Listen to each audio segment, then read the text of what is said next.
Alangkah indahnya hidup ini. Alhamdulillah wassalatu wassalamu ala Rasulillah wa ala alihi washabbihi wa mawalah. Allahumma aslih umat Muhammadin sallallahu alaihi wasallam wa farrij an ummati Muhammadin sallallahu alaihi wasallam warham umat Muhammadin sallallahu alaihi wasallam wa anshur wahfaz wajid nahdlatal watani fil alamin haqqi sayyidina Muhammadin sallallahu alaihi wasallam. Para pemirsa, pada kesempatan yang sangat mulia ini kita jumpa lagi dalam acara Mutiara Al-Quran yang tersirat di balik yang tersurat. Pada pertemuan yang sebelumnya kita sudah membahas makna ba yang ada pada bismillah dan makna daripada titik ba yang ada pada bismillahirrahmanirrahim. Pada kesempatan yang sangat mulia ini kita akan melanjutkan pembahasan tentang basmalah yang berikutnya. Mutiara-mutiara hikmah yang bisa kita petik dalam basmalah itu, diantaranya semua aktivitas yang boleh dikerjakan hendaknya dimulai dengan nama Allah, supaya aktivitas tersebut mendapatkan kebarokahan. Arti daripada barokah di sini adalah bersyukur pada saat berhasil mengerjakan pekerjaan tersebut dan husnuzan, berbaik sangka kepada Allah andai kata kita belum berhasil dalam usaha yang kita kerjakan.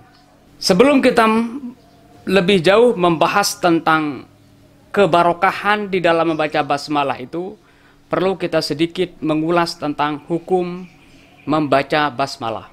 Hukum membaca basmalah itu pertama bisa jadi menjadi wajib.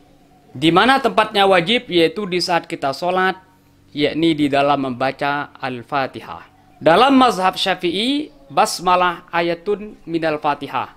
Basmalah itu adalah merupakan satu ayat daripada suratul Fatihah. Karena para ulama sepakat bahwa suratul Fatihah itu jumlah ayatnya ada 7. Bagaimana firman Allah, walaqad atainaka sab'an minal masani wal qur'anal azim.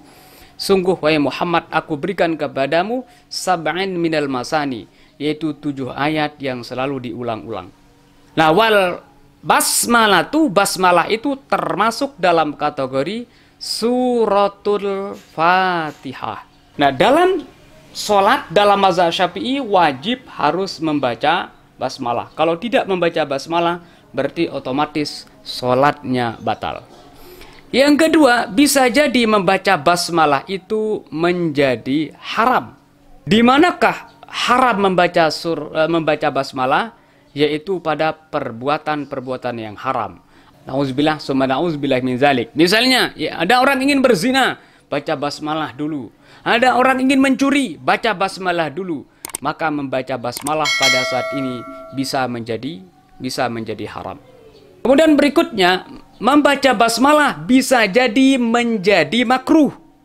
Kapan baca basmalah menjadi makruh? Apabila membaca basmalah di saat mengerjakan sesuatu yang makruh.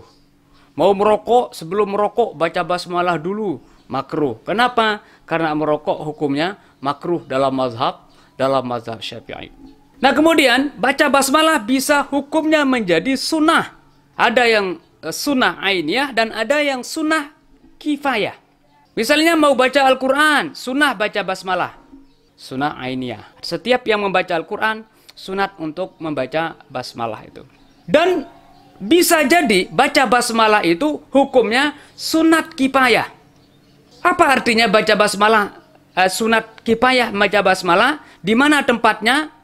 Pertama, di saat ada orang makan berjamaah dalam satu nampan misalnya, supaya mereka terlindungi daripada setan, maka disunatkan baca basmalah.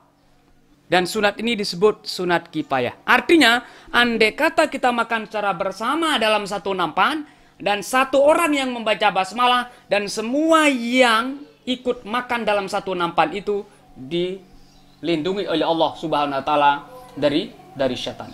Atau contoh yang lain, mohon maaf, di saat suami maupun istri berhubungan badan, disunatkan dan sunat kifayah untuk membaca basmalah. Artinya, andai kata suami saja yang membaca, maka suami plus istri dilindungi dari setan. Andai kata istri saja yang membaca, maka istri para suami juga ikut dilindungi oleh Allah SWT dari godaan syaitan di saat berhubungan pada saat itu. Nah, ini hukum daripada membaca basmalah. Nah, kemudian kita lanjutkan. Tadi sudah kita sampaikan bahwa segala sesuatu, aktivitas atau perbuatan yang diawali dengan membaca basmalah, maka perbuatan itu akan menjadi perbuatan yang barokah. Apakah arti daripada perbuatan itu menjadi barokah? Yaitu di saat orang itu sukses, di saat itu berhasil mengerjakan sesuatu itu, dia tidak sombong. Dia tetap mengembalikannya itu kepada Allah Subhanahu wa taala. Bahwa sukses dan berhasilnya perbuatan itu adalah tidak lepas daripada pertolongan, bantuan Allah Subhanahu wa taala. Dan andai kata belum berhasil, saya tidak mengatakan gagal. Karena sebenarnya kegagalan itu adalah sebuah kesuksesan yang tertunda. Bisa jadi Allah SWT memberikan keberhasilan kesuksesan pada saat itu karena ada hikmah di balik itu yang tidak kita ketahui. Nah, artinya di saat orang itu belum berhasil atau belum sukses apa yang dia kerjakan itu, maka dia husnuzon, berbaik sangka kepada Allah Subhanahu wa taala.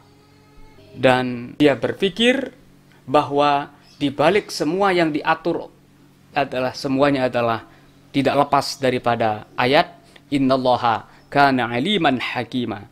Sesungguhnya Allah itu maha tahu apa yang harus dikerjakan, kemudian maha bijaksana. Artinya setiap aktivitas, perbuatan atau segala sesuatu yang sudah ditentukan oleh Allah SWT itu semuanya di balik itu pasti ada hikmahnya. Inilah hikmah orang yang membaca basmalah, yakni insya Allah akan mendapatkan kebarokahan terhadap segala sesuatu yang dikerjakan. Sebagaimana sabda Rasulullah SAW, kullu amrin zibalin, semua atau segala aktivitas yang penting, la yubdada'u, yang tidak diawali bismillahirrahmanirrahim, dengan mengikut sertakan nama Allah SWT, yakni basmalah, bahwa akto, maka aktivitas tersebut akto ay abtar, artinya kebarokahannya terputus, paling tidak kebarokahannya berkurang. Artinya apa? Kebarokahan yang berkurang itu bisa jadi nanti di saat na'udzubillah min dzalik dia berhasil terhadap pekerjaan yang dia kerjakan, dia tidak merasa itu adalah berasal dari pertolongan Allah, dan di saat dia gagal dia putus asa dan suuzon kepada Allah SWT.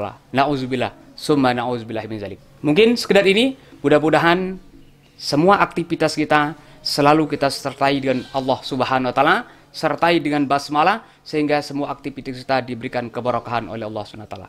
Sekian, wallahul muwaffiq wal hadi ila sabilir rasyad. Wassalamualaikum warahmatullahi wabarakatuh.